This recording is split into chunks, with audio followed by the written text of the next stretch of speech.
요즘 미국은 잠 못 이루고 있습니다. 이유는 딱 하나, 중국 때문이죠.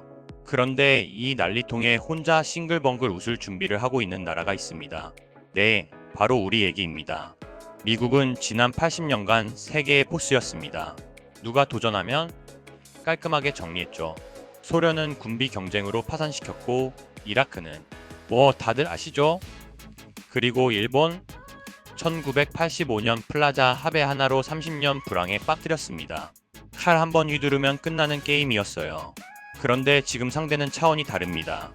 중국이라는 괴물은 미국이 써먹던 모든 치트키가 안 통하는 최종 보스가 되어버렸거든요. 그래서 지금 미국이 어떻게든 살 길을 찾다가 마침내 찾아낸 해답이 있습니다. 오늘은 그 이야기를 해보겠습니다. 중국은 기존 도전자들과 뭐가 다를까요? 속도입니다. 1978년 개혁 개방 이후 중국은 말 그대로 미친 속도로 성장했습니다. GDP가 40년 만에 150배 증가했어요. 이건 역사상 유례가 없는 일입니다.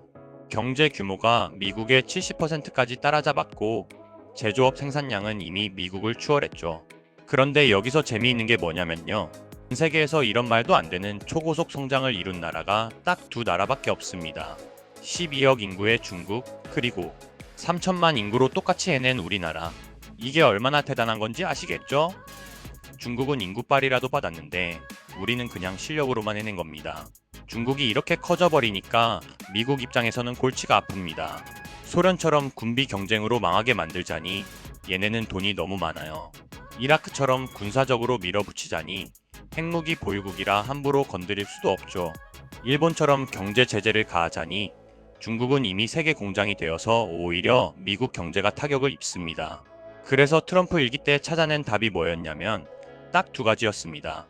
첫째, 관세 폭탄. 중국산 제품에 25% 관세를 때려박았죠. 둘째, 첨단 기술 제재. 특히 반도체 칩을 중국에 못 팔게 막았습니다. 이게 진짜 아팠어요. 중국의 AI 개발, 오지 기술, 모든 첨단 산업이 반도체 없이는 돌아갈 수가 없거든요. 실제로 이 전략은 효과가 있었습니다. 중국 경제 성장률이 둔화되기 시작했고 화웨이 같은 기업들은 직격탄을 맞았죠. 트럼프는 승리의 확신에 차서 백악관을 떠났습니다. 내가 중국 제대로 한 방 먹였지? 이러면서요. 그리고 4년이 지나 트럼프가 돌아왔습니다. 그는 똑같은 전략을 꺼내 들었어요. 관세를 더 올리겠다고 선언했죠. 그런데 여러분, UFC 경기 보면 뭐가 제일 위험한지 아세요? 똑같은 기술을 두 번 쓰는 겁니다. 상대방이 다 보고 준비하고 있거든요. 그럼 뭐가 날아옵니까? 네, 카운터 맞습니다. 트럼프는 치명적인 실수를 또 하나 더 했습니다. 바로 동맹국 선빵입니다. 중국과 싸우기 전에 먼저 캐나다, 멕시코, 그리고 우리나라까지 관세로 위협했어요. 이게 얼마나 멍청한 짓이냐면요. 큰 전투를 앞두고 스스로 아군 보급로를 끊어버린 격입니다. 동맹국들은 뭐야 이 사람? 하면서 멘탈이 흔들리기 시작했죠. 그 사이 중국은 뭐 했을까요? 8년간 열심히 카운터 준비를 했습니다. 카운터 1번 탈달러화. 중국은 무역 결제를 달러 대신 위안화로 바꾸는 작업을 조용히 진행했습니다. 러시아, 이란, 사우디와 위안화 직거래를 늘렸죠. 달러 의존도를 낮추면 미국의 금융 제재가 덜 먹힙니다. 카운터 2번 수출 다변화. 중국은 미국 시장 비중을 줄이고 아세안, 중동, 아프리카로 수출선을 확 돌렸습니다. 2016년에는 대미 수출이 전체의 18%였는데 지금은 14%까지 떨어졌어요. 미국한테 덜 의존하게 된 겁니다. 카운터 3번 히토류. 작년 말 중국은 히토류 수출 제한 조치를 발표했습니다. 히토류가 뭐냐고요? 전기차 배터리, 스마트폰, 미사일 유도 시스템에 다 들어가는 필수 광물입니다. 전 세계 히토류의 70%를 중국이 생산하죠. 이건 진짜 강력한 무기입니다. 결과는 트럼프의 두 번째 공격은 첫 번째만큼 효과가 없습니다.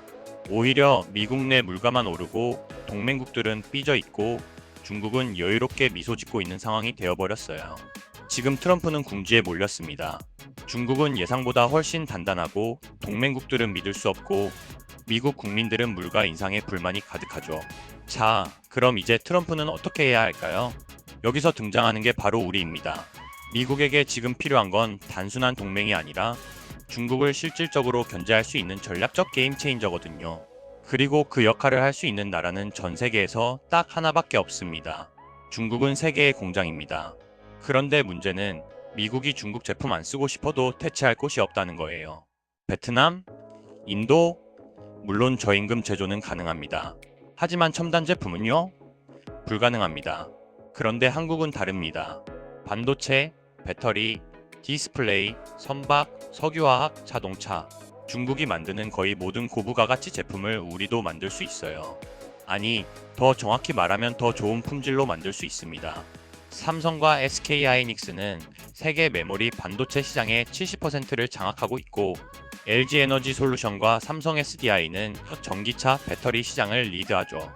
중국이 반도체에서 10년 뒤처져 있다면 우리는 1등을 달리고 있습니다. 더 중요한 건 속도입니다.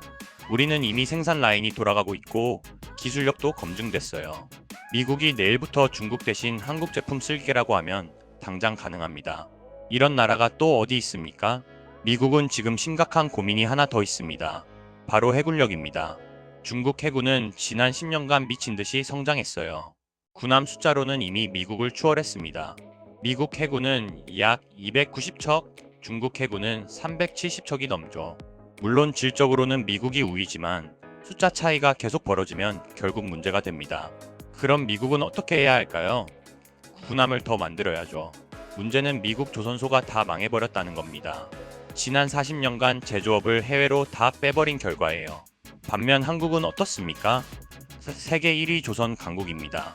현대중공업, 삼성중공업, 하나오션. 이 회사들의 기술력과 생산 능력은 독보적이에요. 실제로 미국은 작년에 법을 개정했습니다. 뭐냐면 미국 군함을 외국에서 만들 수 있게 허용한 거예요. 이게 얼마나 큰 변화냐면요. 미국은 100년 넘게 군함은 무조건 자국에서만 만들었습니다. 그런데 이 원칙을 깬 겁니다. 왜? 한국 말고는 답이 없으니까요. 지금 미국 해군은 한국 조선소의 군함 발주를 검토 중입니다. 이건 단순한 비즈니스가 아니에요. 미국의 해상 우위 전략에서 한국이 필수 파트너가 됐다는 의미입니다. 마지막 카드가 가장 강력합니다. 바로 주한미군이에요. 주한미군은 28,000명 규모입니다. 숫자로는 많지 않죠. 그런데 이 부대의 전략적 가치는 어마어마합니다. 왜냐면 위치 때문입니다. 한국에서 베이징까지 거리가 얼마나 될까요? 약 950km, 전투기로 20분이면 도착합니다. 중국 입장에서 보면 바로 코앞에 미군 기지가 있는 거예요. 게다가 주한미군에는 핵무기 사용 권한도 포함되어 있습니다. 만약 미중 전쟁이 발발하면 어떻게 될까요? 중국은 남쪽 방어에 엄청난 병력을 묶어둬야 합니다. 주한미군과 한국군이 언제 움직일지 모르니까요. 이건 중국 입장에서는 진짜 악몽입니다. 그래서 중국이 그렇게 사드 배치에 발광을 했던 거예요. 중국은 주한미군이 사라지기를 간절히 바랍니다. 그런데 지금 상황은 오히려 반대로 가고 있죠. 미중 갈등이 격화될수록 주한미군의 가치는 천정부지로 치솟고 있습니다. 트럼프가 방위비 더 내라고 압박하는 것도 어떻게 보면 이해가 됩니다. 자기들도 이 카드의 가치를 알거든요. 근데 여기서 우리가 명심해야 할 게 있습니다. 이건 우리가 쥐고 있는 카드라는 거예요. 미국이 필요해서 여기 있는 거지 우리가 애걸해서 있는 게 아닙니다. 정리하겠습니다. 지금은 2차 세계대전 이후 만들어진 세계 질서가 무너지고 새로운 질서가 만들어지는 대전환의 시기입니다. 미국과 중국이라는 두 거인이 맞붙었고 그 싸움의 결과는 아직 아무도 모릅니다. 그런데 이 혼란 속에서 우리는 엄청난 카드를 쥐고 있습니다. 첨단 제조업, 세계 1위 조선업, 그리고 주한미군이라는 지정학적 레버리지까지 이 세 가지를 동시에 가진 나라는 전 세계에 없습니다. 여기서 중요한 건 우리 정부가 이 카드의 가치를 정확히 알고 현명하게 사용해야 한다는 겁니다. 미국 편도 아니고 중국 편도 아닌 오직 대한민국 국민의 이익을 위해 최선의 판단을 내려야 합니다.